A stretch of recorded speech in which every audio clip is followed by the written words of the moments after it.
நம்மளுக்கு எப்படி யூடியூபோ சைனால அந்த மாதிரி வெய்போன்னு ஒரு அப்ளிகேஷன் இருக்கு. அதுல ஒரு ஷார்ட் வீடியோ வைரல் ஆகுது. அதுல ஒரு வயசானவர் கேம் விளையாடுற மாதிரி அதை அங்க உள்ள யங்ஸ்டர்ஸ் அப்படியே கொண்டாடுறாங்க. என்னடா அந்த தாத்தா பயங்கரமா கேம் விளையாடுறாரு, பயங்கர எனர்ஜெட்டிக்கா இருக்காருன்ட்டு. சைனாவை சேர்ந்த யாங் பிங்லின்ற ஒரு 88 வயசு தாத்தா 20 வருஷத்துக்கு முன்னாடி ரிட்டையர் ஆகுறாரு. இன்ஜினியரா இருந்து ரிட்டையர் ஆனவர். ரிட்டையர் ஆனதுக்கு அப்புறம் அவரோட பேர பசங்க அவருக்கு கேம் விளையாட கத்துறாங்க. அந்த கேம்ல ஆர்வமான அவரு பயங்கரமா எல்லா கேமையும் விளையாடுறாரு. சீட் கோட்லாம் இல்லாம 500க்கு மேற்பட்ட கேம் அவரே கம்ப்ளீட் பண்ணிருக்காரு. அவர் கேம் விளையாடுறது அவங்க வீட்டுல இருக்கிறவங்க வீடியோவா எடுத்து ஷார்ட் வீடியோவா போடுறாங்க. அது பயங்கர வைரல் ஆகுது. நிறைய பேர் என்ஜாய் பண்றாங்க. காலையில எழுந்து எக்ஸசைஸ் எல்லாம் பண்ணிட்டு ரெகுலரான வீட்டுக்கு தேவையான திங்ஸ் எல்லாம் பண்ணி கொடுத்துட்டு ஒரு 3 மணில இருந்து 6 மணி வரைக்கும் கேம் விளையாடுவாராம். பிசிக்கலி நிறைய ஆக்டிவிட்டிஸும் பண்றாராம்.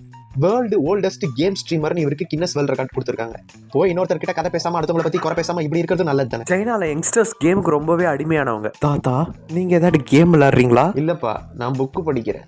புக்கு படிக்கிறீங்களா? சூப்பர் தாத்தா. எந்த புக்கு வேணும் சொல்லுங்க தாத்தா, இப்பயே வாங்கிட்டு வந்து தரேன். அது காது கூட. யோ பெரிய மனுஷனா நீ எல்லாம் என்ன புக்கு கேட்கறாரு தெரியுமா?